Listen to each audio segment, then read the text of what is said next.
¿Qué tal? Sean ustedes bienvenidos a este programa que dedicamos por completo a Paul McCartney. Como ustedes seguramente recordarán, hace algunas semanas estuvo Paul McCartney en nuestro país dando dos impresionantes conciertos con lleno completo y concedió una sola entrevista, y esa es precisamente la que van a ver a continuación en este programa especial. Además de la entrevista, vamos a tener para ustedes cápsulas informativas, videos e imágenes de las presentaciones de Paul McCartney en la Ciudad de México. Así que quédense con nosotros, aquí arranca este especial dedicado al exBeatle Paul McCartney. Why after 1966 you stopped touring with the Beatles? That's a question that's been in my mind all the time. You know what? We'd had enough. We'd been touring since we were like about 17 or 18 years old. And we'd done very well, but we'd worked really hard. We'd worked long, and we'd been to America, and we were on, I think, our second or third tour of America. And it just got boring. It was getting very difficult to hear ourselves because the audiences were getting wilder and wilder, and we couldn't really hear ourselves as musicians. And even though it was good fun, we all started to think we should be doing something, we should be doing something musically. And we wanted to spend a lot of time recording. And there was a gig we played in America where it rained, and we were under some little kind of umbrella kind of things, and the water was going in the amplifiers, and we were all thinking we're going to get electrocuted the next minute, and it was like, this is getting very boring, and we got fed up with it. So in the back of the van that took us away from that gig, we all kind of said, let's stop touring. We didn't tell anyone for a while. We decided, well, we didn't need to really tell anyone. And we just stopped touring, and we went into the studio and started making Sgt. Pepper, which we needed a lot of time for, Este es el especial y la entrevista exclusiva con Paul McCartney. No se vayan, en un momento continuamos. Could it have been possible to take on the road albums like Sgt. Pepper or the White Album at that time? Yeah, we could have done it, but as I say, we were kind of fed up of touring by then and more interested in making films and recording. When you start out, touring's great. If you start out as a band, just to get one gig is great. But by the time you reach the level we've reached, it got boring. Now I enjoy it because I don't work as hard now. I will do a tour, maybe like this whole year I've been touring. But we still have 5 weeks off here and there, and we still have some time off. With the Beatles, we were working nearly every day. Yeah, I think it would have been possible to take those albums on tour. It would have needed a few tapes and a few sound effects, I think. Recuerdo de Paul McCartney en México. Paul is live. Siempre tu música, siempre Coca-Cola. And Paul, could you describe the different stages of your career in which you have performed live? Let's say, how was it with the Beatles, how was it with Wings, and how was it with your two tours on your... Well, before the Beatles, you've got to remember, going right back, there was a group called the Quarrymen, and that was a group that John was in, and they asked me to join that group. So that was great, and that was full of wonder. You were just coming into show business. It hadn't entered our minds that we would do it for a living. It was just to earn a little bit extra money, and I was still going to school, So that was good. Then the Beatles was great because we started to go from a little group to a bigger group to a bigger group to a bigger, and then to finally really, the world's biggest at that time. And it was really good because we were learning all the time, and it was like a staircase. We'd do clubs, then we'd do ballrooms, then we'd start to go outside Liverpool and we'd do televisions, then we'd go to other countries. Wow, that was great because we were young guys, nobody had ever traveled.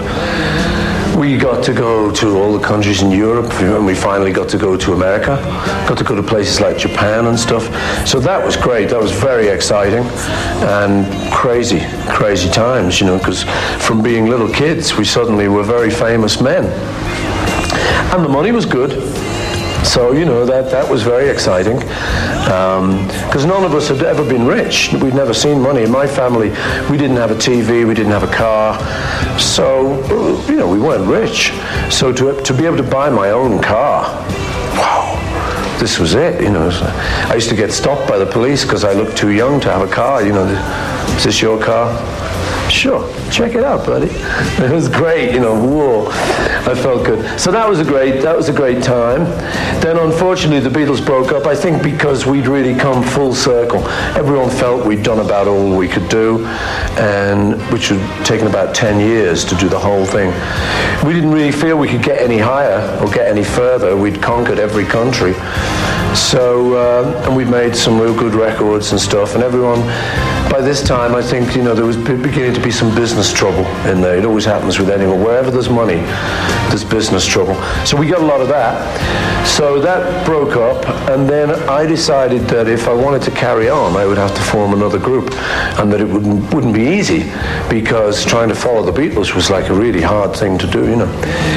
But I did it, and I formed a group called Wings. I asked Linda, who I just married, if she wanted to be in it with me. The critics gave her a hard time, because they said, well, why her? You know, I said, well, I like her. You know, why John? Why Ringo? In the beginning, in the Beatles, you know, we weren't great musicians. We just liked each other. We just had a good thing. I said, she doesn't have to be a world-class musician. You know, I like her. She's good on stage. She sings good, and we sing harmonies together. So she joined the group, and we started with Wings. And gradually started climbing the staircase again, and we had a lot of success with Wings then, over the years. Then that broke up, and then I didn't tour for quite a while, because I thought I'd had enough of it for then. It's always good to get a rest, just to get some space in your brain, you know, otherwise it's just crammed full of nonsense. So, got away for a while, and then I wanted to work again, so I put this band together. From some friends working on albums and studio guys, and we really enjoyed playing together. We enjoyed jamming together, and we enjoyed just being together. There's quite a good sense of humor in this group. It's not a very heavy group. The vibes are pretty good, you know, they're nice people, and so they're good to be around. So we enjoyed it, and now we've kind of climbed the ladder again with this group. You know, it's like my third time around, really. And now what's nice is, because there's so much time since the Beatles breakup, we're well into doing Beatles songs again. Of course, the audiences like them, because they're very famous songs, and many memories for the older people. And for the younger people, they've been checking out the albums. A lot of younger people check out the 60s. You know, the fashions come around again, and a lot of 60s kind of fashions are in now, in the surfing thing. And there's a lot of it about, you know, and a lot of the same way we used to think, you know, like peace is back. I mean, not everywhere, but the idea is back, you know, and taking care of each other, taking care of the planet. That idea is back. It better had be, or else, you know, everyone's finished, kind of thing. So there's a lot of similar type things. So it's a good time now to be playing. So we mix our new stuff with our middle wing stuff, with some old Beatles stuff, and we just enjoy playing. I mean, I just like playing guitar. With this band, I get a chance to play guitar, electric and acoustic guitars, piano and bass, and sing a lot.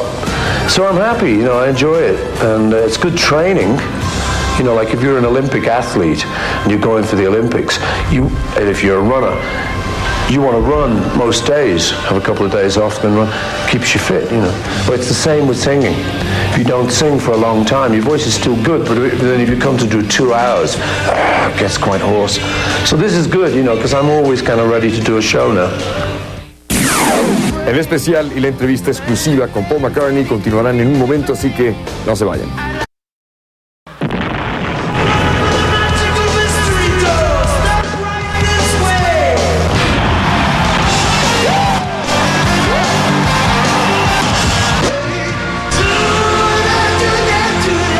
Thank you. Gracias. I was very surprised when the Mexican audience recognized perfectly that song of yours of Hope of Deliverance from the brand new album of the Ground. What did you feel? You know, somebody in Japan, it was somebody from South America, said, oh, you know, in your new album you embrace sort of South American music. And I said, which track? They said, oh, Hope of Deliverance. And I hadn't realized, I think it's got a little bit of a sort of You know, it's very guitar-y. It's very acoustic. And this ding, ding, ding, ding, ding, ding, ding, ding, ding, it's kind of slightly South American anyway. And the little guitar solo is very sort of Spanish, you know, the two little acoustics. So I think that's maybe one of the reasons. It's a kind of, it's a little bit of a Latin American sound, a bit. And the other thing is, it was amazingly well received in Germany.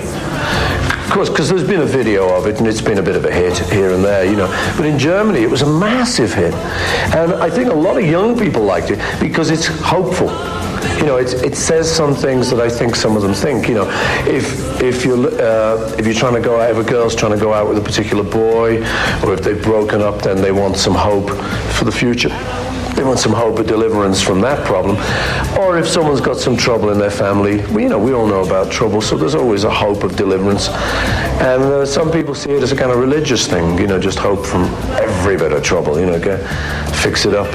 So I think it's a message, an international message with a Latin American flavor. So I was surprised to see that too. But I always like it when people understand our new stuff, because I don't really just want to do Beatles stuff. I love the Beatles stuff, but I think that if I just do Beatles stuff, it becomes a little bit like an old package. It's like a 60s rock and roll package. You know, I prefer to have some new stuff around. So we got Come On People, Off the Ground, Hope of Deliverance, Peace in the Neighborhood. We do those songs here. And it's nice to see the younger people liking them. I think the younger people know some of those better than the old songs because they weren't there for the Beatles. So these are their songs. These are their modern songs.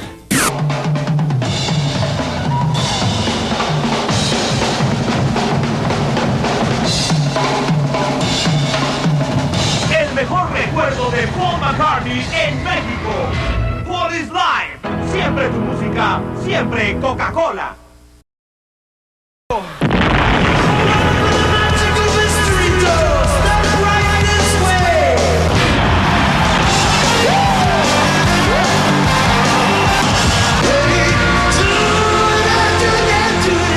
Thank you. Gracias. What's the story behind the Hofner bass, which is one of the most representative instruments of your career? Yeah, I was wondering, you know, and we've become, like I was saying, very big in Germany, and I was wondering, I thought, one of the reasons, it's a German instrument. I must be one of the only guys in the world plays a German instrument. You know, everybody else is either a Spanish guitar or an American guitar or even a Japanese guitar. But the original story was we were working in Hamburg with the Beatles, and we weren't getting paid much. We were being paid £15 a week. So I don't know what that was. Quite a lot for then, but it wasn't an awful lot. It was good money. But I couldn't really afford a Fender, which is what I wanted. That's the best kind of. I think that's the best bass, a Fender Precision or jazz bass. I couldn't afford it. They were really expensive. So I went into Hamburg on a shopping trip. Went into the city centre from the club where we played, and I was just looking around for clothes and things. And I saw this guitar. It was like a violin, and because I'm left-handed, anything I played that's normal always looks upside down, because all the knobs are all the scratch plates always the wrong way up, you know. The cutaway is always the wrong way, and there's no point having a cutaway there, you know, it doesn't work. So I just felt a bit stupid with these other guitars. Then I saw this and I thought, wow, I like the shape. It was a really original shape. And I thought this would be great because it won't look so strange when I play it this way. It's normally supposed to be that way.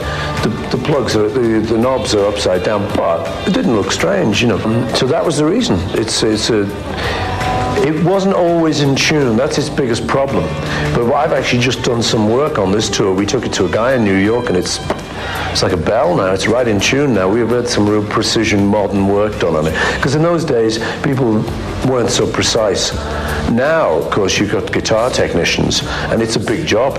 It's not just like roadie anymore. It's a big, serious job. These guys have got instruments, and so this guy's got it in tune. But that was the original story, was that it was just cheap and cheerful, and it looked good when I turned it round.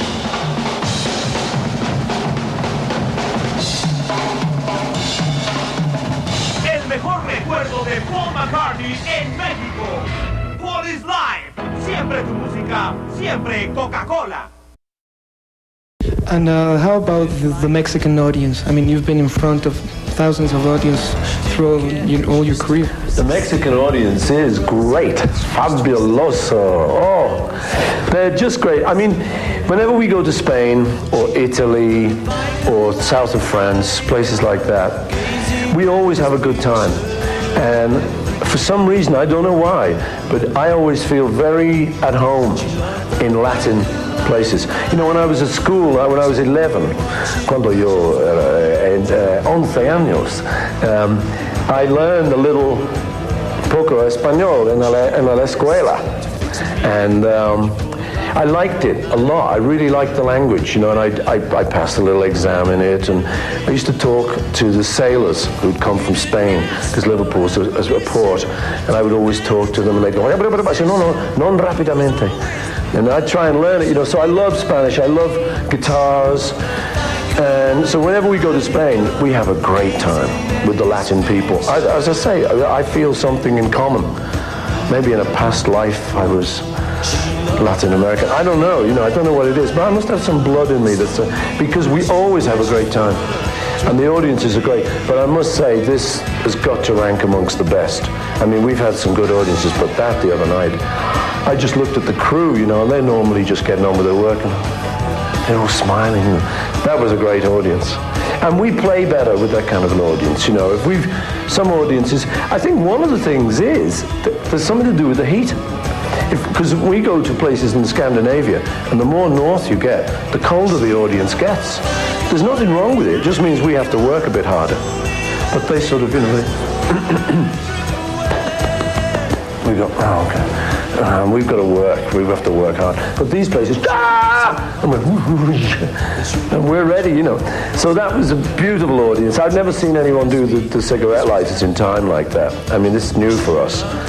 It was insane. What do they put? This must be something in the water. Sorry, this will be my last question. And about the environmental things, if you could explain why are you doing this, just to let the people know, and if you called Richard Lester also to direct the opening video for the... Richard Lester didn't do this one. He did the first one that we did on the other tour, which was kind of anti-war. The person who did this is a guy called Kevin Godley, who used to be in 10cc, makes a lot of videos for people like U2. He did the Zoo TV thing for them. And he's a good friend, he's a neighbor where we live, so he did this one. This is more animal rights. The reason we did it is that at the end of a tour, if it's gone well, you feel great. You're tired, but you feel great. You think, oh, we went to all those countries, we saw all those fans, we played our music, we made a lot of money, that was successful, you feel good, and we had fun. But on these tours, you know, I started to think it'd be nice if we could leave people with all of that, but also a little bit of something to think about, particularly the younger people, because they're going to grow up in this world, they've got to vote. So I like to give them something to think about. And a friend said to me, well, you know, when you go to a concert or you get somebody's record, if I buy a Neil Young record, I'm not a fan of Neil Young, if I buy his record, I like to see what he's thinking this year. I like to clue in with him, you know, so I like to read the liner notes, it's little now. I like to sort of know what he thinks, you know, I like to see where he's up to now, as well as listen to his music. So that's what we decided to do, was make a film, because in a lot of these places we don't have a support act. So just to give a good show, we do the film. And on this one, it just asks people the question, you know, are you cruel to animals? And Linda and I are very keen on people respecting animals' rights. It's something that a lot of people don't think about, because our traditions don't really bother with animals. But we've had some really good results. We have a lot of young people saying, wow, I never thought about that, you know? There's a lot of stuff in the way we live that you just don't think about. Nobody's got time to think about it. I mean, you know, it's a long story. We need a 3-hour TV program to do this, but basically the idea is that this is how we feel at the moment, and so we put it in the film. People don't have to agree with it, but they go home and they talk about it. They say, hey, what was that thing in the film? What was that all about? And they sit up late, they talk about it, and it may just make one person in 10 do something with their life. They may say, you know, I'm going to be in animal rights, or I'm going to get concerned about ecology. And I think, you know, if we can plant that seed, just one person in each country or each city, then at the end of the tour, instead of just feeling good, we also feel like we've really done something. We feel like we've put an important message out. So that's it really, you know, each time we go out now, there's always some kind of message. You can ignore it if you want, you can just come and party, because the show is a party. But there's a little message underneath it all. It's like, peace, come on people, hope of deliverance, let's get it right, you know. And I think a lot of people share that. A lot of people in their hearts want that. And I also feel that a responsibility.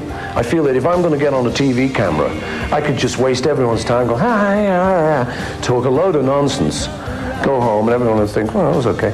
But I like to take this time, you know, to say, you know, think about ecology, think about animals, it's a good thought, think about peace, grow up, tell your own children, and we may have a great world one of these days, you know, it's possible.